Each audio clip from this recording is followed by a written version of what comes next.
ওম গুরুবে নমঃ। অনেক জ্যোতিষ মতে গুরুচণ্ডাল যোগকে একটা দুর্দান্ত চিন্তার বিষয় বলে গণ্য করা হয়। বাস্তবে কি হয়, বৃহস্পতিকে রাহু নিয়ম মানতে বাধা দেয়, কারণ রাহু চায় নিয়ম যেন না মানা হয়। নিয়ম বহির্ভূত কোনো কাজ করতে রাহু ওস্তাদ, অর্থাৎ যেটা যেভাবে চলছে সেটার বাইরে গিয়ে কিছু করা, সেটা সবসময় খারাপ হবে, তার কোনো মানে নেই। কিন্তু নিয়ম যেটা চলে আসছে, যেটা ট্র্যাডিশন ধরে চলে আসছে, যেটা বংশ পরম্পরায় চলে আসছে, সেটাকে ভাঙতে রাহু সবসময় একটা পরিস্থিতি তৈরি করে। সেখানে বৃহস্পতি সেটাকে আটকানোর চেষ্টা করে। এই যে দ্বন্দ্ব, এই দ্বন্দ্বে কে জিতবে কে হারবে সেটা নির্ভর করবে কোনভাবে রাহু আর বৃহস্পতির যৌথ বিষয়টা তৈরি হয়েছে। অর্থাৎ রাহু বৃহস্পতি এক ছকে থাকা মানেই সে চণ্ডাল হয়ে যাবে না। হতে পারে তার মধ্যে ক্রিয়েটিভিটিটা বাড়লো, তাহলে কি করে, বৃহস্পতি রাহুর গুণটাকে মাল্টিপ্লাই করে দেয়, রাহু বৃহস্পতির গুণটাকে মাল্টিপ্লাই করে দেয়। শর্ত একটাই, মনোযোগটা রাহুর দিকে না বৃহস্পতির দিকে। অর্থাৎ আমি নিয়মনীতি মনে বা সমাজের ভালোর জন্য যদি কিছু আউট অফ বক্স কোনো কাজ করতে চাই, তাহলে ক্রিয়েটিভ যদি কিছু করতে চাই তাহলে খুব ভালো। কিন্তু আমি নিয়মে বিপরীতে গিয়ে, নিয়মকে বুড়ো আঙ্গুল দেখিয়ে যদি অন্যায় ব্যভিচার করতে চাই, তাহলে রাহু চরম হয়ে যাবে। সেক্ষেত্রে সেই রাহু আমার জন্য ক্ষতিকারক হতে পারে, আবার বৃহস্পতিও ক্ষতিকারক হতে পারে। বৃহস্পতি কীভাবে ক্ষতিকারক হয়? বৃহস্পতি যেভাবে দৃষ্টি দেন সেই ভাবের কারকতাকে বাড়িয়ে দেয়। এটা আপনারা সবসময় খেয়াল করবেন। অর্থাৎ বৃহস্পতি আপনার ছকে যেভাবে বসে আছেন সেইভাবেই আপনি কি ফল পাচ্ছেন না পাচ্ছেন, তার চেয়ে বরং যেভাবে বৃহস্পতির দৃষ্টি পড়ছে সেইভাবে ফলাফল কি হতে পারে সেটা সম্পর্কে সতর্ক থাকবেন। কারণ বৃহস্পতির যদি দ্বাদশভাবে দৃষ্টি পড়ে, তাহলে নিশ্চিত জেনে রাখবেন দ্বাদশ ভাবের বিষয়ে আপনার জীবনে একটি অধিকতর রেজাল্ট আপনি পাবেন। বিশেষ করে বৃহস্পতির দশায় বা বৃহস্পতির নক্ষত্রে বসে আছে এমন কোনো গ্রহের দশা অন্তর্দশায়।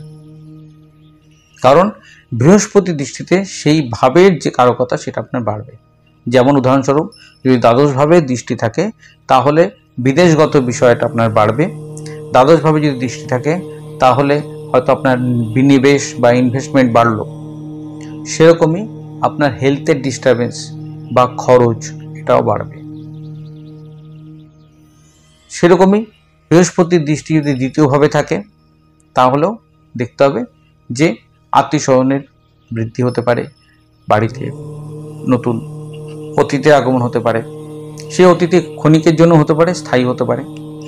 তবে বৃহস্পতি স্থায়ী কিছু বন্দোবস্ত করে দেন, স্থায়ী কিছু বিষয় দেখেন।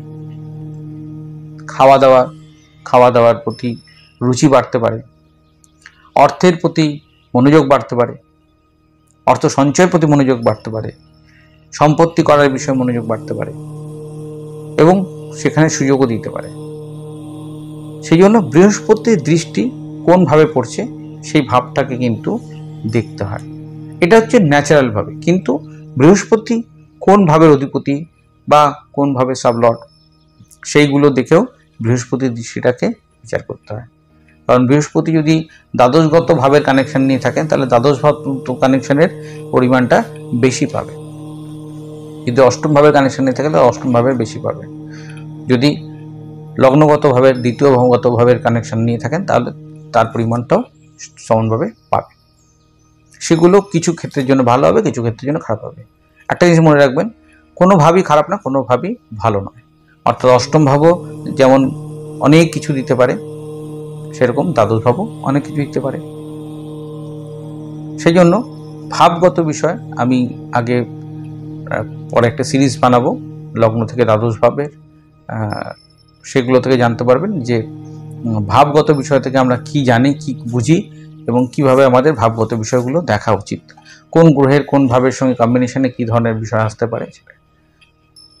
রাশি থেকে আমরা বেসিক্যালি যেটা দেখি সেটা হচ্ছে যে গ্রহ কতটা সবল, ভাবগত দিক থেকে দেখি সেই গ্রহটা আমার জন্য সহায়ক না আমার জন্য প্রতিকূল, অনুকূল কিংবা প্রতিকূল, সেটা দেখার জন্য আমরা ভাবগত বিষয়টা দেখি। এবার ভাবগত বিষয় ব্যাপারটা কিরকম দাঁড়ায়, যদি দ্বাদশ ভাবগত কোনো গ্রহ হয় তাহলে সে দ্বাদশ ভাবের জন্য অনুকূল, সে হয়তো অন্য ভাবের জন্য প্রতিকূল, মানে লগ্ন ভাবের জন্য প্রতিকূল। ঠিক তেমনি অষ্টম ভাবের গত বিষয় যদি যে গ্রহ আপনাকে নির্দেশ করবে সেটা অষ্টম ভাবের জন্য অনুকূল, এবং অষ্টম ভাবের প্রচুর বিষয় আছে যার জন্য সেই গ্রহটি হয়তো অনুকূল, কিন্তু সেটি নবম ভাবের জন্য প্রতিকূল। তেমনভাবেই গ্রহ সবল না দুর্বল সেটা দেখতে হয় সে কোন রাশিতে আছে, সে স্বক্ষেত্রে আছে, নিজের রাশিতে আছে, না মিত্র রাশিতে আছে, বা শত্রু রাশিতে আছে, বা তার স্বভাবগত যে গুণ সেই গুণগত রাশিতে আছে না তার বিপরীত রাশিতে আছে। যেমন অগ্নিকারক গ্রহ বা যেগুলো খুব হট প্ল্যানেট, ঠিক আছে, সেটা যদি অগ্নিকারক রাশিতে থাকে তাহলে সেখানে স্ট্রং থাকবে, আবার সে যদি জল রাশিতে থাকে তাহলে সেখানে দুর্বল থাকবে। তো এই বিষয়গুলো ওইভাবে দেখতে হয় যে কোন জায়গায় কোন গ্রহটা কতটা সবলভাবে আপনাকে রেজাল্টটা দেবে, এবং রাশিগত দিক থেকেও বোঝা যায় যে কোন বিষয়গত দিক থেকে সবল, সেটাও একটা বড় ফ্যাক্টর হয়ে যায়। যেমন চন্দ্র যদি জল রাশিতে থাকে তাহলে জলগত বিষয় বা মনের বিষয়টা স্ট্রং হবে, মাতৃ বিষয়টা স্ট্রং হবে, ঠিক আছে। এবার জল রাশিতে চন্দ্র, সেখানে ইমোশনটাও যদি বেশি হয় তাহলে সেটা ক্ষতিকারক হতে পারে। তার মানে চন্দ্র জল রাশিতে থাকলেই যেটা ভালো হবে তার কোনো মানে নেই, যদি সেই ইমোশনের উপরে কন্ট্রোল রাখে বা ইমোশনের উপরে ওয়ার্কআউট করে তাহলে সেটা ভালো।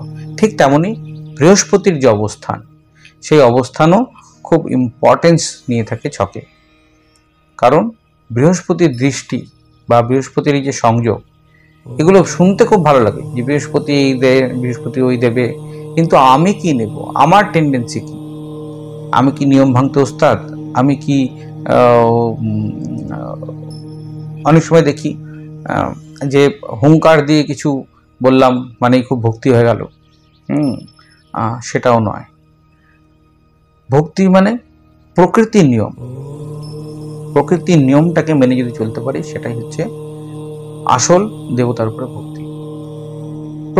প্রকৃতি মানে গাছপালা পশু পাখি সবার প্রতি আমার সমান দায়িত্ব থাকবে, কর্তব্য থাকবে। এই যে বললাম কর্তব্য কর্ম, পিতামাতার প্রতি সমান কর্তব্য থাকবে, সমাজের প্রতি সমান কর্তব্য থাকবে।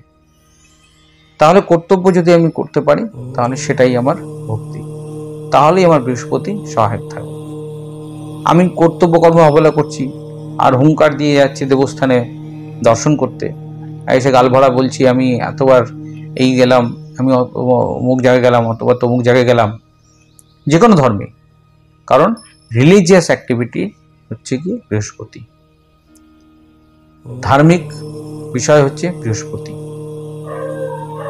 লিটারেচার ল্যাঙ্গুয়েজ এগুলো হচ্ছে বৃহস্পতি। সেই জন্য ধর্মাচরণ বা সাহিত্য বা জীবনের আচরণ এটাই হচ্ছে বৃহস্পতি। সেটা যদি ঠিকঠাক হয় তাহলে বৃহস্পতি জানবেন ছকে ঠিকঠাক আপনাকে ভালো রেজাল্ট দেবে।